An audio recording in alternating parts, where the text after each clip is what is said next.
আপনি আসলে মুহাম্মদের মানে ২ ধরনের বক্তব্য, এই ধরনের অসংখ্য জিনিস আমি আপনাকে দেখাতে পারবো। যে এই জায়গায় এক হাদিসে বলছে এক কথা, আরেক হাদিসে বলছে আরেক কথা। কোরআনের এক আয়াতে কইছে এক কথা, আরেক আয়াতে কইছে আরেক কথা। আপনি আমাকে একটু বলেন তো ভাই যে কোরআন অনুসারে ১ম মুসলিম কে? আমি আপনাকে আজকে কয়েকটা তাহলে দেখাবো। কোরআন অনুসারে ১ম মুসলিম কে একটু বলেন তো? কোরআন অনুসারে প্রথম মুসলিম কি আদম আলাইহিস সালাম? আমি কোরআন দাঁড়ান ১ সেকেন্ড। আপনি একটু বলতে থাকেন, আমি একটু বের করি। আমি আসলে বলতে পারছি না ঠিকভাবে। আচ্ছা, আমরা আজকে কোরআনের কয়েকটা মানে মজার বিষয় দেখব। ঠিক আছে? আচ্ছা। আমি একটু দেখাই যে মানে একটা কোরআনের একটা আয়াত দেখাই আপনাকে ১ম এ। সূরা আরাফের ১৪৩ নম্বর আয়াতটা আমরা একটু পড়ে নেই।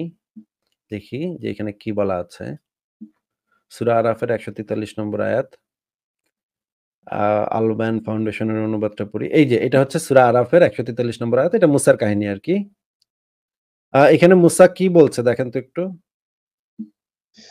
আমি মুমিনদের মধ্যে প্রথম। আচ্ছা, তাহলে কোরআন অনুসারে ১ম মুমিন কে ভাই?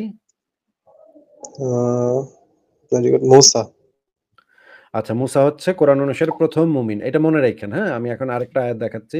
এটা হচ্ছে সূরা বাকারার ১৩১ নম্বর আয়াত। এইখানে একটু পড়েন তো যে আ এইখানে কি বলা হয়েছে যে এটা হচ্ছে গিয়ে ইসের কথা, ইব্রাহিমের কথা। এখানে বলা হচ্ছে। ইব্রাহিম যখন তার রব তাকে বললেন, "তুমি আত্মসমর্পণ করো।" সে বলল, মানে ইব্রাহিম বলল, "আমি সকল সৃষ্টির রবের কাছে নিজেকে সমর্পণ করলাম।" আ এইখানে আ মানে তাহলে কি ঘটনাটা কি ঘটলো? কে ১ম? ইব্রাহিম ১ম নাকি মুসা ১ম? সেগুলো আমি সকল সৃষ্টি রবের কাছে নিজেকে সমর্পণ করলাম। দুইটাই তো বলা আছে। ইব্রাহিমের কথা বলা আছে, মূসার কথা বলা আছে। কিন্তু মুসা তো বলছিল সে ১ম, তাই না? হ্যাঁ, হ্যাঁ। আচ্ছা, এবার আমরা ইব্রাহিমের কথাটাও দেখলাম। ইব্রাহিমও এখানে দেখা যাচ্ছে যে ১ম। এবার আমরা সূরা বাকারার ৩৭ নম্বর আয়াতটা পড়ি। ৩৭ নম্বর আয়াতে আমরা কি দেখি।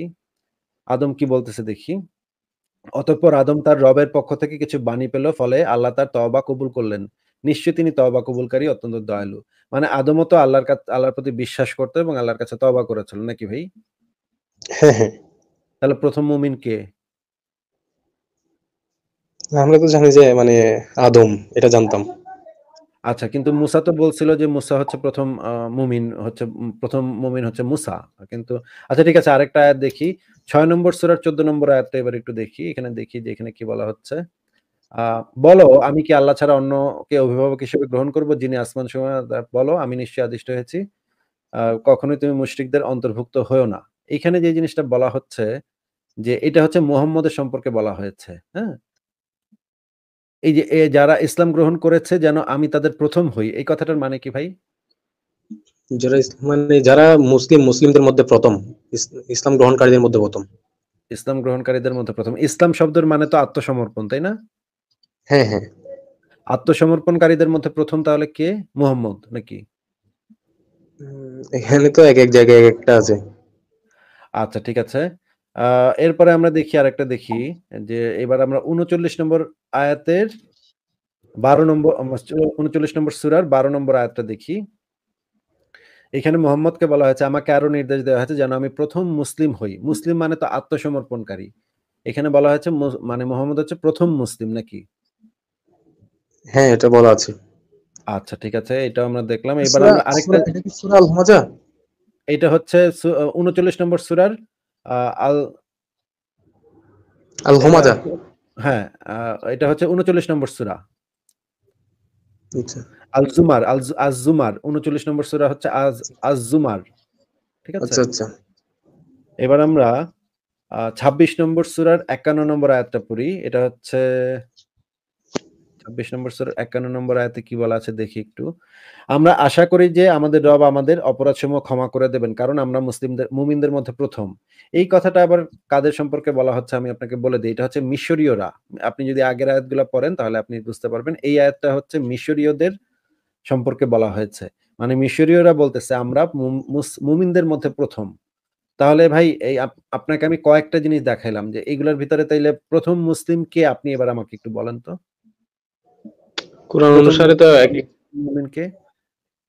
এখানে তো এক জায়গায় এক একটা লেখা আছে। এখন ৪-৫ টা থেকে আমি যেটা বলি সেটাই তো ঠিক হবে কোরআন অনুযায়ী।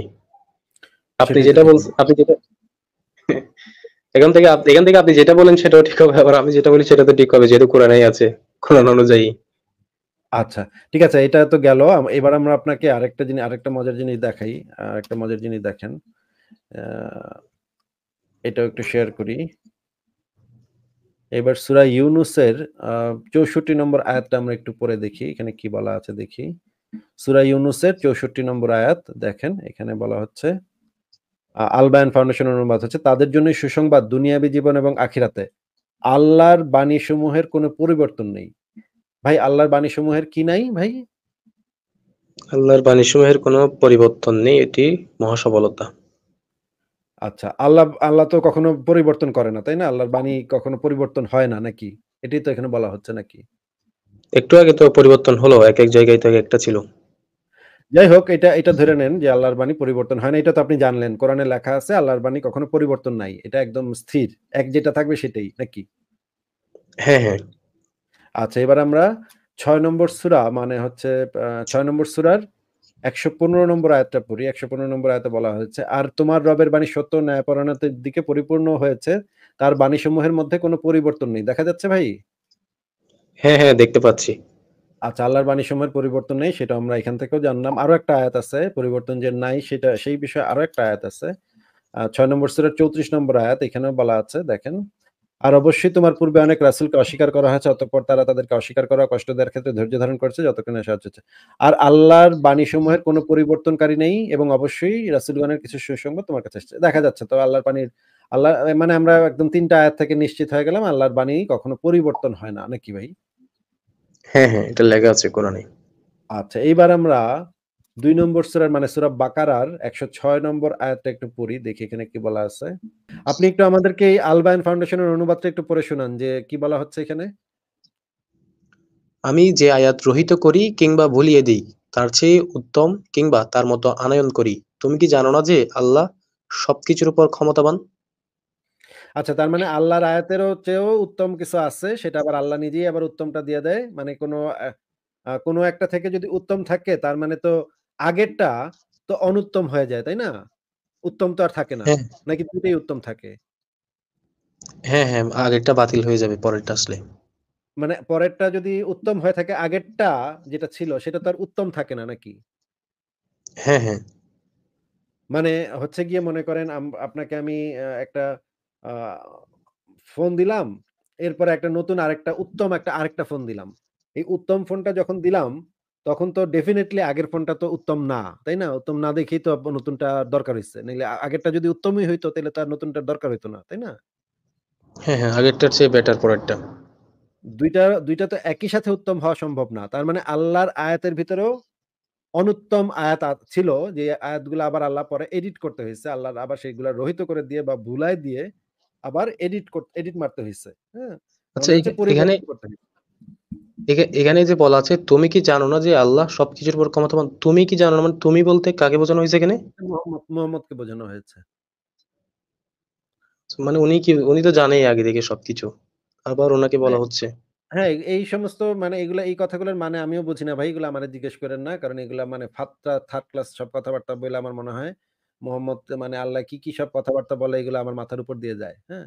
আপনি যেই প্রশ্ন আপনার মনে জাগছে আমার মনেও একই প্রশ্ন জাগছে। এটা তো মোহাম্মদ জানি। তাইলে আবার হুদাহুদি এগুলো বলার দরকার কি? ওইটা আমার পয়েন্ট না। আমার পয়েন্ট হচ্ছে যে আ আরেকটা আয়াত পড়ি আমরা। ১৬ নম্বর সূরার ১০১ নম্বর আয়াত পড়ি এবার। আ এইটা একটু পড়ে শোনান আমাদেরকে। এটা হচ্ছে, আর যখন আমি একটি আয়াতের স্থান পরিবর্তন করে আরেকটি আয়াত দেই, আল্লাহ ভালো জানেন সে সম্পর্কে যা তিনি নাজিল করেন। তখন তারা বলে, তুমি তো কেবল মিথ্যা রটনাকারী, বরং তাদের অধিকাংশই জানে না। আচ্ছা, তার মানে আল্লাহ তার এক আয়াতের এটা পরিবর্তন বানান করে ভুল আছে। আরেকটা আয়াত দেয় নাকি? হ্যাঁ, হ্যাঁ। আচ্ছা, আগের যে ৩ টা আয়াত পড়লাম সেখানে তো বলা ছিল আল্লাহর আয়াতের কোন ধরনের কোন পরিবর্তন নাই, তাই না?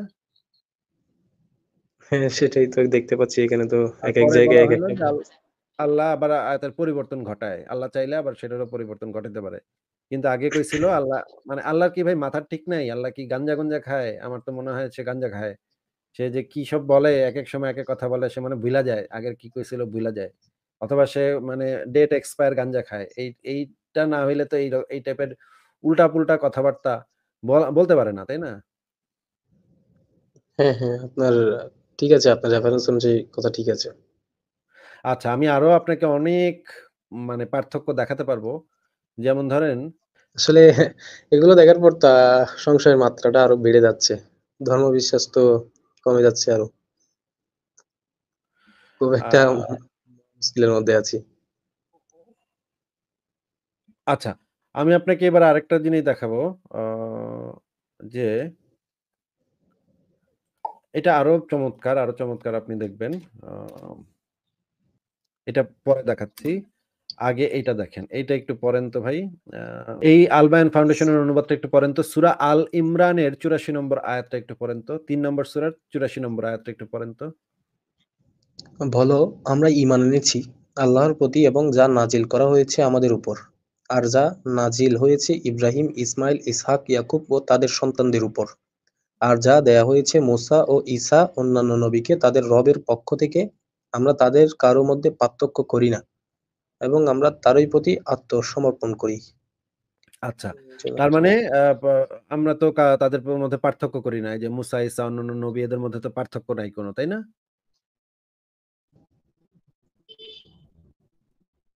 হ্যাঁ ভাই?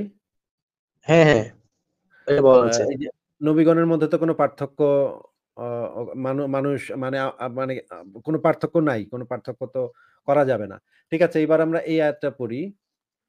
আ এই আয়াতটা একটু পড়েন তো। এটা হচ্ছে ১৭ নম্বর সূরার ৫৫ নম্বর আয়াত। এখানে কি বলা হচ্ছে পড়েন তো একটু। আর তোমার রব অধিক অবগত তাদের সম্পর্কে যারা আসমানসমূহ ও জমিনে রয়েছে। আর আমি তো কতক নবীকে কতকের উপর শ্রেষ্ঠত্ব দিয়েছি এবং দাউদকে দিয়েছি জাবুর। আচ্ছা, এই কথাটার মানে কি যে কতককে কতকের উপর শ্রেষ্ঠত্ব দিয়েছে এই কথাটার মানে কি? এক একজনকে এক একটার উপর শ্রেষ্ঠত্ব দিয়েছে, এখানে পার্থক্য করা হচ্ছে। আচ্ছা ওহ! তাইলে তো ভাই মাথা তো নষ্ট হয়ে যাচ্ছে। আচ্ছা ঠিক আছে। আ আরেকটা আরেকটা আয়াত পড়ি। এখানে দেখেন তো যে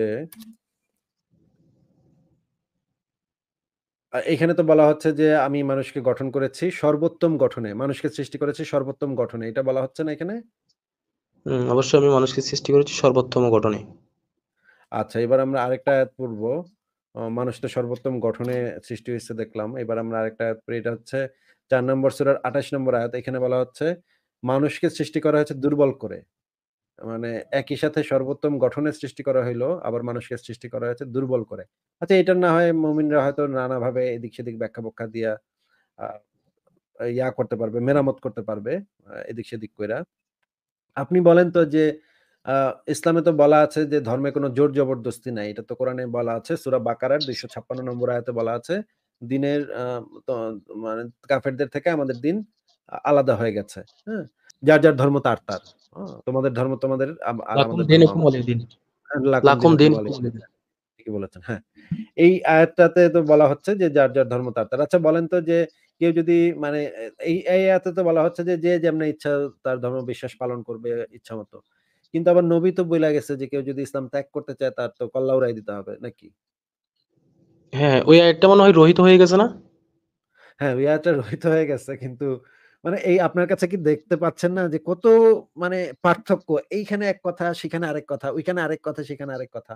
মানে কোন তো নাই। কোন মানে একরকম কোনো কিছু নাই। একেক জায়গায় একেক রকম কথাবার্তা বলা আছে। এটা তো ভাই কোনো কিছু মিলবে না। কারণ হচ্ছে এই যে ২৩ বছর ধরে যে নাজিল হইছে, এই সময়ে তো মোহাম্মদও নিশ্চয়ই ভুলে-টুলে গেছে অনেক কিছু। এবং এই মানে কোরআনেও বলা আছে যে মানে হাদিসে বলা আছে যে মোহাম্মদ ভুলে যাইত আয়াত। মোহাম্মদ নিজেই আয়াত ভুলে যাইত। ঠিক আছে? আপনি যদি সেটাও দেখতে চান তাহলে সেটাও আমি বের করে দেখাতে পারি যে মোহাম্মদ আচ্ছা, নিজে নবীর মৃত্যুর কত বছর পর কোরআনটা সংকলন করা হয়েছিল?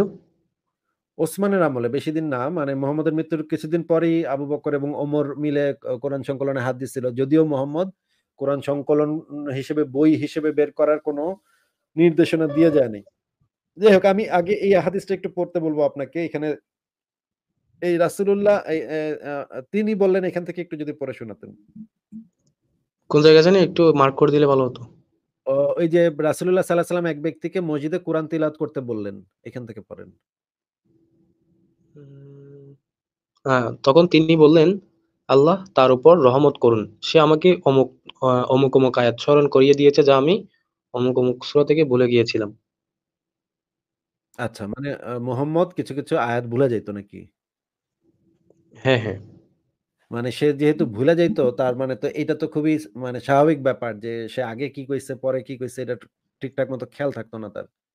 আ তারও আচ্ছা, তো ভুলা মন এটা তো ছিল।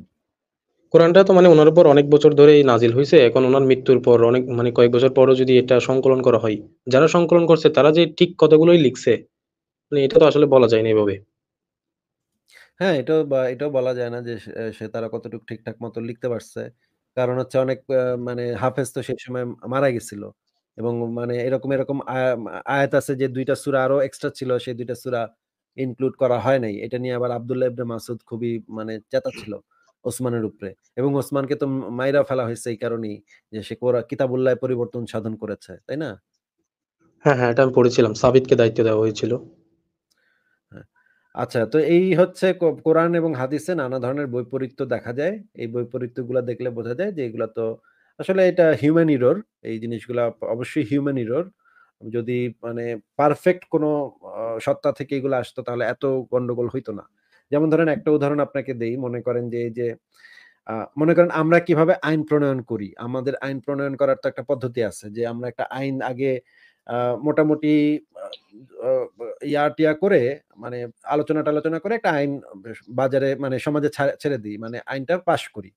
তারপর যখন দেখা যায় ওই আইনে বিভিন্ন ধরনের মামলা-টামলা হচ্ছে, মামলাতে কি, কি সমস্যা তৈরি হচ্ছে, শাস্তি প্রয়োগ করতে কি, কি সমস্যা তৈরি হচ্ছে বা প্রমাণ খুঁজতে বা সংজ্ঞায়নে কি, কি সমস্যাগুলো তৈরি হচ্ছে এগুলা জানার পরে আমরা বেশিরভাগ সময়ই দেখা যায় আইনগুলাকে একটু, একটু করে পরিবর্তন করি, একটু, একটু করে আপডেট করি। এভাবেই তো আমাদের সভ্য পৃথিবীর আইনগুলা আপডেট হয় দিনে, দিনে। তাই না ভাই?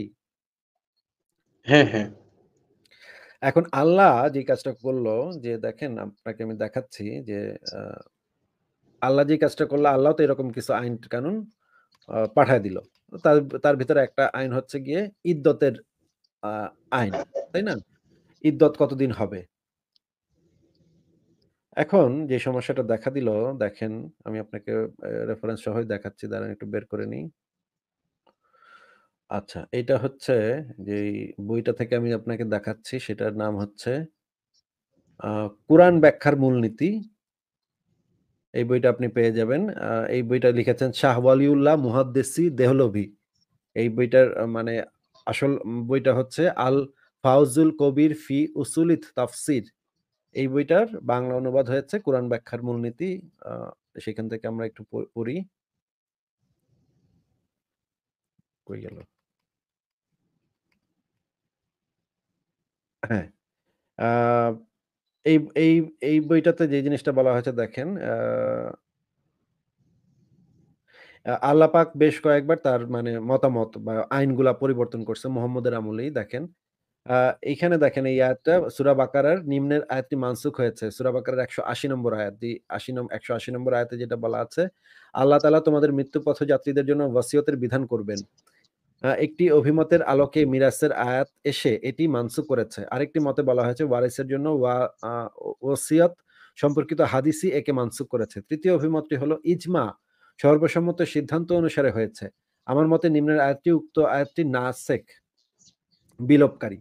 এই আয়াতটা হচ্ছে নাসেখ আয়াত। আল্লাহ তোমাদের সন্তানদের ভেতরে ওসিয়তের বিধান প্রবর্তন করলেন।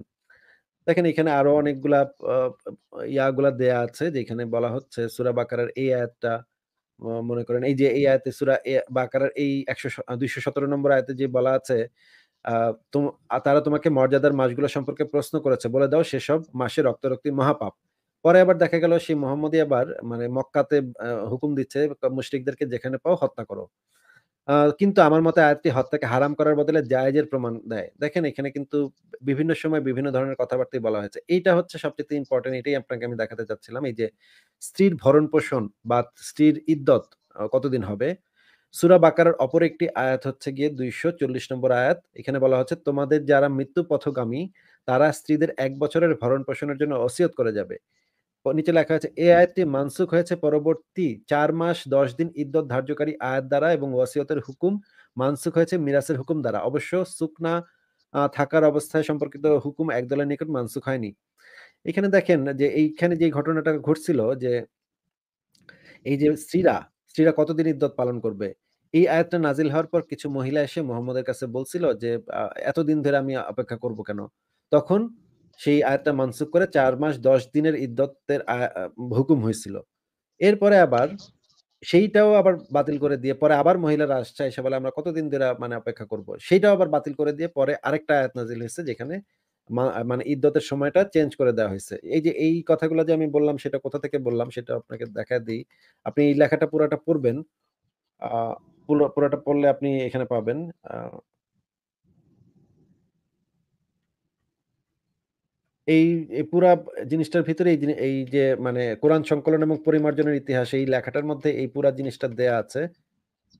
যে মহিলারা এসে মোহাম্মদকে মানে আপত্তি জানাইছে যে, "এতদিন ইদ্দত কেন?"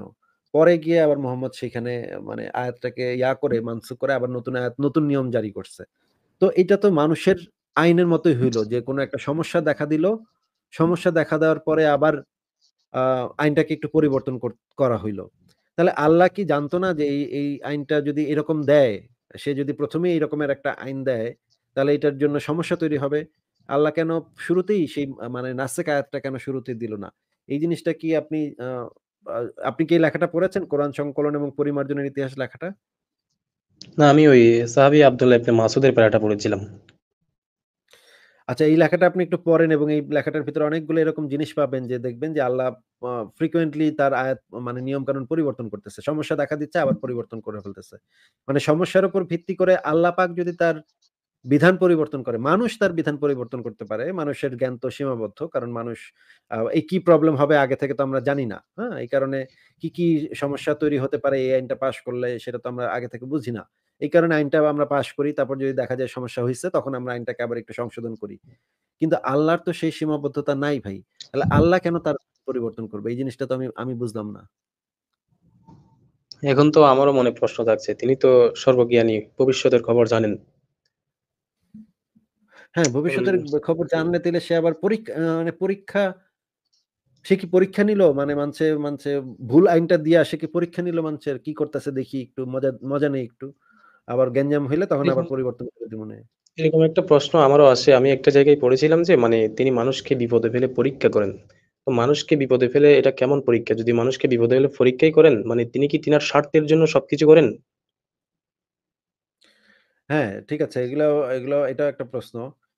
ঠিক আছে।